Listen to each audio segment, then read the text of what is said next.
तो आज से 20 साल पहले हमने बात की थी सुपर हीरोज की वीकनेस के बारे में और सुपर विलन्स बुरा ना मान जाए इसलिए आज उनकी कमजोरी के बारे में भी बात कर लेते हैं। शुरू करते हैं स्टेफन वुल्फ से। अब स्टेफन वुल्फ को आखिरी बार देखा गया था जस्टिस लीग में और ये इतना पावरफुल था कि सिर्फ कुछ पैराडिमंस को लेकर इसने अमेजोन्स और एटलांटियंस को कूट दिया था और एंटायर जस्टिस लीग की टीम को साथ मिलकर फाइट करनी पड़ी, तब कहीं जाकर स्टेफन वुल्फ हारा था।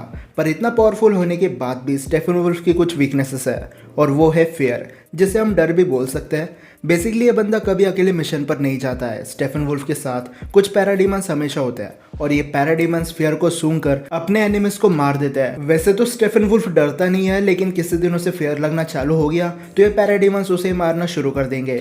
सुपरमैन भी स्टेफन वुल्फ की एक वीकनेस है, क्योंकि कॉमिक्स हो या cinematic universe, Steppenwolf Superman के सामने हेल्पलेस हो जाता है। ना तो इसकी स्ट्रेंथ यहाँ काम आती है और ना ही इसकी सो कॉल्ड एक्स सुपरमैन को कट कर पाती है। वैसे डार्कसाइड अभी के लिए एक नॉन कैनन कैरेक्टर है, लेकिन अगर इसकी वीकनेस की बात करें तो वो है इसकी खुद की ओमेगा बीम्स। ये बंदा अपनी आंखों से बीम शूट कर सकता है, लेकिन अगर ये बीम्स खुद डार्कसाइड को लग जाए तो उसे हर्ट होता है। ऑफ कोर्स डार्कसाइड इस बीम से मरने नहीं वाला, लेकिन ओमेगा बीम्स खाते ही डार्कसाइड को पता चल जाता है कि पेन क्या होता है। अब अगर थैनोस की बात करें तो कॉमिक्स में मैड टाइटन की दुनिया भर की वीकनेस देखने मिल जाएगी, लेकिन एमसीयू में थैनोस की कोई वीकनेस नहीं है।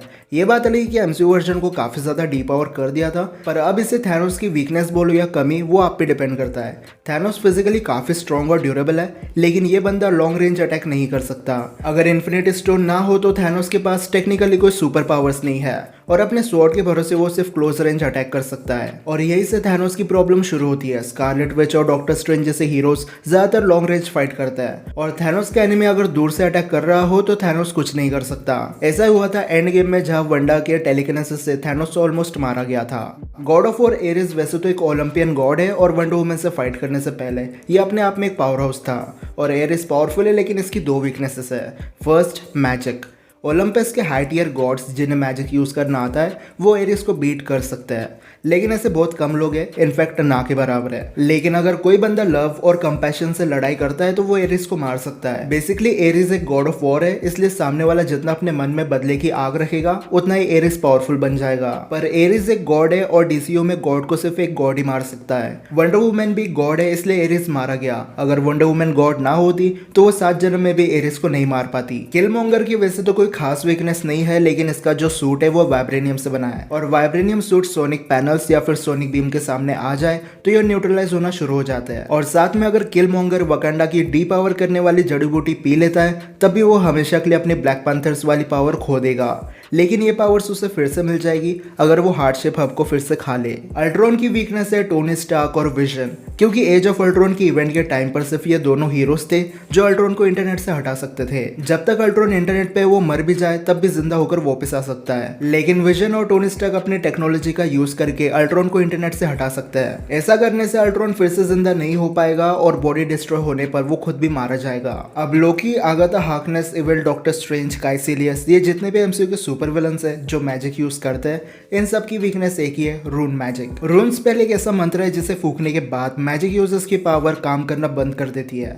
इस स्पेल का यूज करके वंडा ने आगाथा हार्कनेस को बीट कर दिया था और सेम रीजन की वजह से लोकी का मैजिक टीवीए में काम नहीं कर रहा था। वैसे तो कुछ मैजिक यूजर्स फिजिकली भी काफी वीक होते हैं जो उनकी एक अलग से वीकनेस बन जाती है। कैंग द कॉन्करर की अब तक कोई खास वीकनेस देखने नहीं मिली है और वैसे भी कैंग के इतने सारे वेरिएंट्स हैं तो सबकी डिफरेंट वीकनेस हो सकती है। पर अगर प्रैक्टिकली देखें तो कैंग का सूट उसकी एक वीकनेस बन सकती है, क्योंकि आखिर में कैंग है तो एक इंसान ही, और किसी वजह से कैंग द कॉन्करर का सूट खराब हो जाए तो कैंग को बीट करना थोड़ा इजी हो जाएगा। बेसिकली सूट खराब होते ही कैंग अपने टाइम मैनिपुलेशन और एनर्जी प्रोजेक्शन जैसी पावर्स यूज नहीं कर सकता। ओशन मास्टर, अब ये बंदा एक्वामैन का भाई है और पर्सनली बताओ तो मुझे ओशन मास्टर का कैरेक्टर काफी कूल लगता है, पर एक एटलांटियन होने की वजह से ओशन मास्टर के कुछ लिमिट्स है।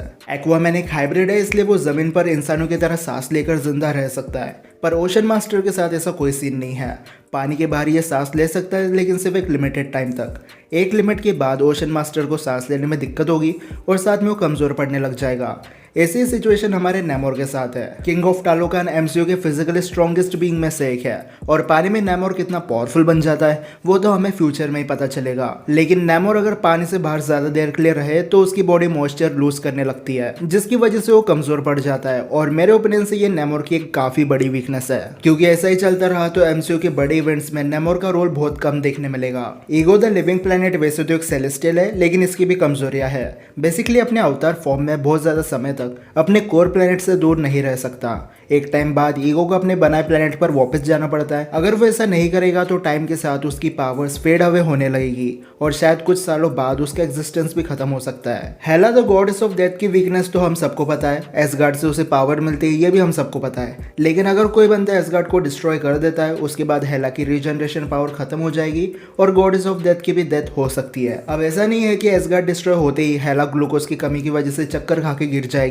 हेला को शायद बहुत ज्यादा टाइम लग सकता है कमजोर होने में। एमसीयू में डोरमामू अकेला ऐसा बीइंग है जिसे देखकर हम ऐसा बोल सकते हैं कि इसकी कोई वीकनेस नहीं है। डोरमामू पर ना ही मैजिक काम करता है और ना ही फिजिकल स्ट्रेंथ। पर टाइम स्टोन ने डोरमामू पर काम किया था तो बहुत ज्यादा पॉसिबिलिटी है कि पावर, स्पेस, रियलिटी और माइंड स्टोन का असर डोरमामू पर हो जाए। अगर रियलिटी स्टोन ने डोरमामू पर काम कर दिया तो शायद इस बंदे का एग्जिस्टेंस ही खत्म हो सकता है। लेकिन अब भी मैं 100% श्योर नहीं हूँ कि स्टोन का असर डोरमामू पर सच में होगा या नहीं। आपको क्या लगता है कमेंट्स में बताओ। अब डीसी यूनिवर्स में क्रिप्टोनियन सबसे पावरफुल रेस में से एक है और इनकी वीकनेस तो सबको पता है, वो है क्रिप्टोनाइट। फिर चाहे वो जॉर्ड हो, सुपरमैन हो या फिर डूम्सडे, क्रिप्टोनाइट इनके सामने आ जाए तो ये कमजोर पड़ने लगता है। अब बात करते हैं स्पाइडरमैन के सुपर विलन्स की, सैंडमैन, जिसकी वीकनेस है पानी। वाटर के कांटेक्ट में आते ही अपने फिजिकल फॉर्म पर से कंट्रोल खो देता है और जो वाटर बेस्ड सुपर हीरो या सुपर विलन्स है उनसे सैंडमैन दूरी बनाकर रखे तो ही अच्छा होगा। ग्रीन गॉब्लिन की वीकनेस है उसका मेंटली अनस्टेबल होना। ग्रीन गॉब्लिन के मन के अंदर मल्टीपल पर्सनैलिटीज है जिसकी वजह से उसे हार्ड डिसीजन लेने में काफी ज्यादा प्रॉब्लम होती है। वल्चर और डॉक्टर ऑक्टोपस दोनों की वीकनेस इलेक्ट्रिसिटी है। इलेक्ट्रिक के कांटेक्ट में आते ही वल्चर और डॉक्टर ऑटो के विंग्स और मैकेनिकल लेग्स काम करना बंद कर देते हैं। इलेक्ट्रो को अगर इलेक्ट्रिसिटी से ओवरलोड कर दिया जाए तो इलेक्ट्रो को एक बैटल में बीट कर सकते हैं, पर इलेक्ट्रो की ये वीकनेस हट जाती है जब उसके पास आर्क रिएक्टर होता है। लिजर्ड की वीकनेस है उसका गला। अगर कोई बंदा लिजर्ड का सिर उसके बॉडी से अलग कर देता है तो वो रीजनरेट नहीं कर पाएगा और कुछ मिनट में मारा भी जाएगा। और अगर बात करें मिस्टीरियो की तो ये बंदा तभी फाइट कर सकता है जब ये फुल्ली प्रिपेयर्ड हो। बिना एनिमेशन, अपने टीम और ड्रोन्स के मिस्टीरियो कभी फाइट नहीं कर सकता। और मिस्टीरियो का जो सूट है वो भी किसी स्पेशल मेटल से नहीं बना है, तो कल को अगर मिस्टीरियो पर किसी ने बुलेट्स या एनर्जी बीम शूट कर दी तो ये सूट उस इम्पैक्ट को झेल नहीं सकता। टेक्निकली ये सूट सिर्फ दिखने में अच्छा है, प्रैक्टिकली पूरा बेकार है। अगर बात करें सर्टर की तो कॉमिक्स में इसकी वीकनेस इसकी ट्विलाइट स्वॉर्ड है। अगर कोई बंदा सर्टर की स्वॉर्ड तोड़ देता है तो ये फायर डीमन अपनी ज्यादातर पावर्स खो देता था। लेकिन एमसीयू में सर्टर की वीकनेस उसकी इटर्नल फ्लेम है।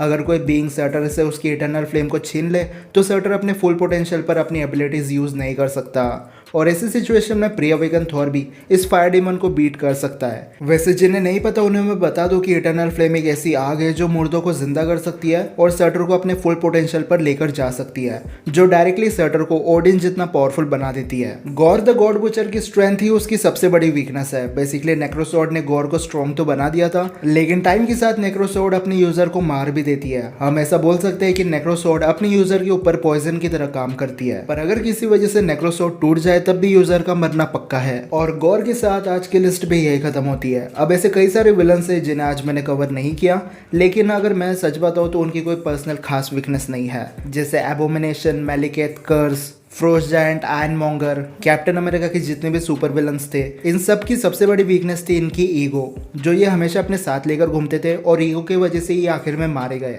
लेकिन अब आप मुझे कमेंट सेक्शन में बताओ आपको आज की वीडियो कैसे लगी। वीडियो पसंद आई होगी तो इस वीडियो को लाइक और शेयर करना बिल्कुल मत भूलना और चैनल को सब्सक्राइब कर देना ऐसी वीडियो देखने के लिए। तो फिलहाल के लिए इतना ही। अब मैं मिलता हूं आपसे अगले वीडियो में, तब तक गुड बाय।